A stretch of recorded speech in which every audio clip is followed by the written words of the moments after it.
오늘 본문은 부활 논쟁에 대한 내용을 다루고 있습니다. 자, 배경은 사두개인들이 예수님께로 와서 부활에 대한 질문 하나를 합니다. 자, 질문을 확인하기에 앞서 짚고 넘어가야 하는 부분이 있습니다. 23절을 보면 사두개인들이 그날 예수께 와서 물어 이르되라고 되어 있는데요. 자, 그렇다면 그날에 무슨 일이 있었는지를 먼저 확인해 보아야 합니다. 자, 앞단락을 보면 바리새인들이 가이사에게 세금을 바치는 것에 관한 질문을 하는데요. 15절을 보니 의도가 매우 불순하다는 것을 알 수 있습니다. 자, 궁금한 것에 대한 답을 얻고 싶은 것이 아니라 예수님을 말에 올무에 걸리게 하기 위함이었음을 성경의 말씀이 밝히 드러내십니다. 자, 이뿐만이 아닙니다. 더 앞에 있는 단락들을 보면 예루살렘에 가셔서 성전을 깨끗하게 만드신 사건 이후에 대제사장들과 장로들 그리고 바리새인들의 태도가 예수님을 향하여 매우 적대적이라는 사실을 확인할 수 있습니다. 자, 본문 뒷단락도 바리새인 중에 율법사가 예수님을 시험하는 질문을 합니다. 자, 구조적으로 21장과 22장은 예수님을 적대적으로 대하는 무리들의 이야기를 담고 있습니다. 자, 이제 흐름이 이해가 되시나요? 자, 이 구조 안에서 사두개인들은 이 무리들의 하나로서 질문을 하고 있는 것이기 때문에 올무나 시험을 위한 것이라고 보시면 됩니다. 자, 23절 부활이 없다는 사두개인들이라고 되어 있는데요. 자, 사두개인들의 사상이 드러나는 대목입니다. 자, 이들에 대해서도 잠깐 알아보도록 하겠습니다. 자, 사두개인의 특징은 모세 오경만을 인정하고 부활과 영생 그리고 영혼의 존재도 부정하는데요. 때문에 천사의 존재도 인정하지 않습니다. 자, 당시 최고의 권위는 구전 전통이었는데요. 자, 성경이 문자로 기록되기 전에 입에서 입으로 전해 내려오던 하나님의 계시와 공동체의 경험을 말합니다. 자, 그 다음으로 이 사두개인이 권위를 가지고 있었다고 합니다. 자, 또 로마와 헬레니즘 시대 동안 바리새파와 에세네파와 함께 3대 유다파 중 하나로서 분명 그들이 성경에 정통했다고 인정받는 사람들이었습니다. 자, 이 시점에서 이상한 점을 혹시 발견하셨나요? 자, 그들이 영적인 존재인 천사를 믿지 않는다고 했는데요. 자, 그런데 이 천사는 창세기부터 하나님의 사저로서 적지 않게 등장하는데요. 모세오경, 그러니까 창세기부터 신명기까지에서만 거의 40회 가까이 나옵니다. 자, 하나님의 사저로 주로 표현되어 있는데요. 자, 모세오경에 정통한 그들은 왜 천사를 믿지 않았던 것일까요? 이상하지 않으신가요? 자, 그들의 또 하나의 특징은 앞서 얘기했듯이 당시 유대인들의 최고의 권위로 인정한 것이 이전 세대의 입으로 전해 내려오는 구전 전통이라고 했는데요. 자, 이것을 인정하지 않고 오직 모세오경만 인정했다는 것입니다. 네, 인도에는 많은 신이 있습니다. 수백만의 신이 존재한다고 합니다. 하지만 이러한 문화 속에서 아주 드물게 신을 믿지 않는 사람들이 당연히 존재하겠죠. 신을 믿는 사람들의 눈에 그들은 어떻게 보일까요? 거의 외계인과 같은 존재처럼 보일 것 같습니다. 좀처럼 이해할 수 없는 사람들이죠. 자, 사도개인도 비슷한 느낌이 드는데요. 신을 믿는 것이 가장 자연스럽고 당연한 문화 안에서 철저하게 보이는 것만을 믿었던 사람들인데요. 자, 오늘날처럼 과학 문명 안에서 사는 우리들이 보이지 않는 세계를 믿는 것이 어려워진 시대라면 이해가 되지만 이 당시의 시대 안에서 이처럼 보이는 것만을 믿는 것은 매우 어려운 일입니다. 자, 심지어 기적과 이적도 많이 들어있는 모세오경만을 믿는다면서 어떻게 이렇게 현실주의적이며 물질주의적인 세계관을 형성할 수 있었을까요? 더 큰 문제는 완전히 영이신 하나님을 실제로 믿고 있었던 것일지에 대한 강한 의문이 드는데요. 자, 그들은 하나님을 어떻게 이해하고 있었을까요? 자신들이 옳다고 하는 율법, 모세오경에 나오시는 하나님은 그저 조상들이 믿었던 신, 그 이상도 그 이하도 아니지 않았을까요? 자, 24절, 부활을 믿지 않는 사두개인들이 부활과 내세가 존재한다는 가설하에 질문을 하나 만들어냅니다. 자, 유대인의 고엘 제도와 관련된 내용인데요. 자, 히브리어인 고엘은 구속자, 되찾는 자를 뜻하는데요. 자, 유대교의 핵심 제도로서 친족의 권리와 명예를 보호하기 위한 목적을 가지고 있습니다. 자, 24절에서 27절의 내용은 이 고엘 제도의 하위법으로 계대 결혼 또는 수혼 제도라고 불리는데요. 자, 신명기 25장 5절과 6절의 내용이 확인됩니다. 제가 읽어보겠습니다.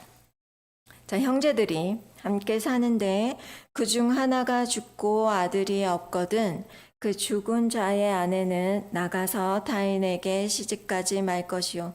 그의 남편의 형제가 그에게로 들어가서 그를 맞이하여 아내로 삼아 그의 남편의 형제된 의무를 그에게 다 행할 것이요. 그 여인이 낳은 첫 아들이 그 죽은 형제의 이름을 잊게 하여 그 이름이 이스라엘 중에 끊어지지 않게 할 것이니라. 아멘. 자, 간단하게 말해서 형이 결혼을 했는데 후사를 보지 못하고 죽으면 동생의 형수와 결혼해서 형의 자손을 이어주는 제도인데요. 자, 창세기에서는 유다와 다말 스토리에서 이 제도가 확인이 되고 여러분이 잘 아시는 룻과 보아스의 결혼도 여기에 해당됩니다. 자, 24절 하반절 보시면 사두개인의 부활에 대한 가설의 내용이 나오는데요. 첫 번째 키워드는 장가들다입니다. 얼핏 보면 일반적인 결혼으로 보이는데요. 원문에서는 수혼제도에서만 사용되는 전문 용어가 사용되었습니다. 자, 두 번째 키워드는 세우지니라인데요. 자, 이 세우다는 원문에서 안이스테미라는 부활하다 라는 뜻의 동사가 사용되었습니다. 자, 결론적으로 부활에 대한 사두개인들의 인식은 이 계대 결혼과 부활을 억지로 연결시킨 모양새입니다. 자, 이것이 왜 억지냐면 신명기 9절에서는 부활에 관련된 어떤 단어나 동사도 사용되지 않았기 때문입니다. 자, 28절 이 가설을 가지고 우문을 하는데요. 제가 읽어보겠습니다. 자, 그런즉 그들이 다 그를 취하였으니 부활 때에 7 중에 누구의 아내가 되리이까? 자, 이러한 우문에 예수님은 현답을 하십니다. 자, 29절 다 함께 읽어보시겠습니다. 29절입니다. 예수께서 대답하여 이르시되 너희가 성경도 하나님의 능력도 알지 못하는 거로 오해하였도다. 자, 먼저 하나님의 나라에서는 결혼 제도가 없다고 하십니다. 자, 사두개인들은 현세의 제도를 내세까지 끌고 와서 적용을 했는데요. 결혼 제도 자체가 없으니 그들이 오해한 것이 맞습니다. 또 하나님은 우리를 천사와 같은 상태로 만들어 주실 수 있는 능력이 있으시다는 것이 확인이 됩니다. 자, 우리도 천사와 같이 된다는 것이 어떤 것인지 상상이 잘 안 되는데요. 자, 이 당시 사람들은 이 사실에 소스라치게 놀라지 않았을까요?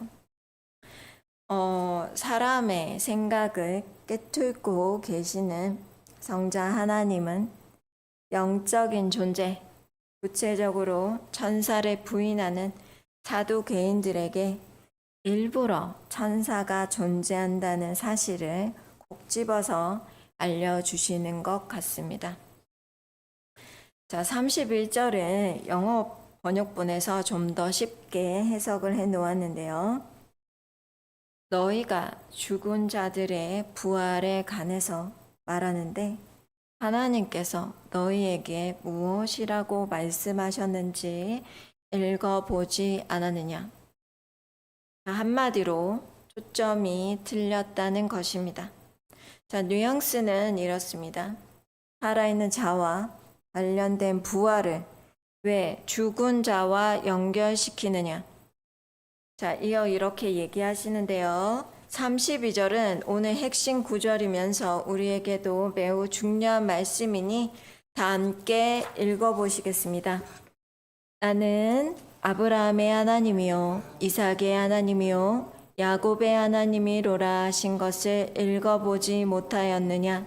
하나님은 죽은 자의 하나님이 아니요 살아있는 자의 하나님이시라 하시니 아브라함의 하나님, 이삭의 하나님, 야곱의 하나님. 자, 이 표현 여러분들도 많이 들어보셨을 텐데요. 자, 이것은 사두개인이 잘 알고 있는 모세오경 중에 출애굽기 3장 6절에 처음 나옵니다.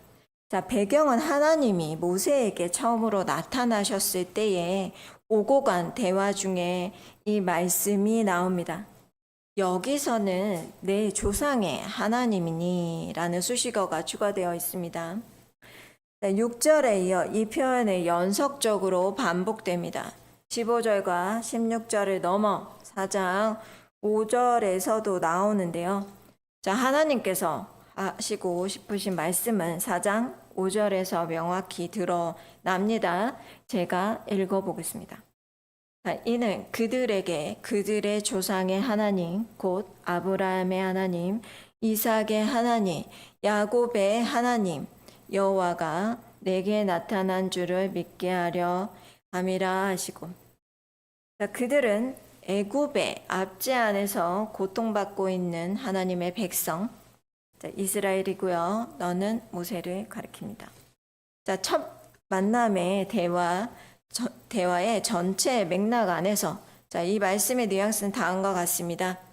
자, 히브리인들에게 위대한 조상 하나님을 만났던 아브라함과 이삭과 야곱의 하나님께서 현재 살아있는 이스라엘 백성들의 사정을 알고 계시고, 자, 그들을 만나시기 위해서 먼저 모세에게 나타나셨다는 것입니다. 이해되시나요? 자, 구전으로 내려오는 조상들의 하나님, 자신들의 생애 동안 만날 수 없을 것만 같았던 하나님이 지금 살아있는 자신들에게 나타나셨다는 것입니다. 31절의 말씀은, 본문 다시 돌아오면요. 32절의 말씀은 사두개인들의 인식의 전환을 위한 것으로 보여집니다. 자, 모세오경 이외에 어떠한 성경도 심지어 메시아의 예언도 알지 못하는 사두개인의 하나님에 대한 정의는 자신들과는 무관한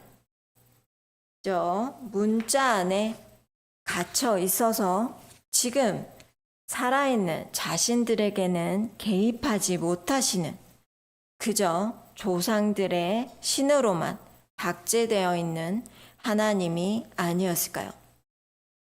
자, 결론적으로 예수님의 뉘앙스를 보자면 이렇습니다. 지금 살아있는 너희들 앞에 심지어 살아있는 인간의 모습으로 찾아와서 너희들을 만나고 있는 나를 보면서 어찌 부활을 살아있는 너희들에게 적용하지 않느냐. 네, 오늘 본문은 여기에서 마치고요. 자, 앞에서 당대 성경에 있어 최고의 권위를 가지고 있는 사두개인들이 매우 현실적이고 물질적인 세계관을 가지고 있었다는 것이 정말 아이러니하다고 했는데요. 자, 당시 그들은 다수의 제사장들의 무리로 대제사장을 중심으로 귀족들의 권익을 대변하는 일종의 정치 집단이었다고 합니다. 자, 기능을 잃어버린 명목상의 제사장들, 정치적인 것에 더 몰두해 있는 그들은 하나님의 말씀을 전하시는 예수님의 말씀을 모를 수밖에 없었겠네요. 자, 이 시점에서 한번 짚고 넘어가야 하는 것이 있습니다. 어쩌면 우리도 이러한 아이러니 안에서 완전히 자유롭다고 할 수 있는가 말입니다.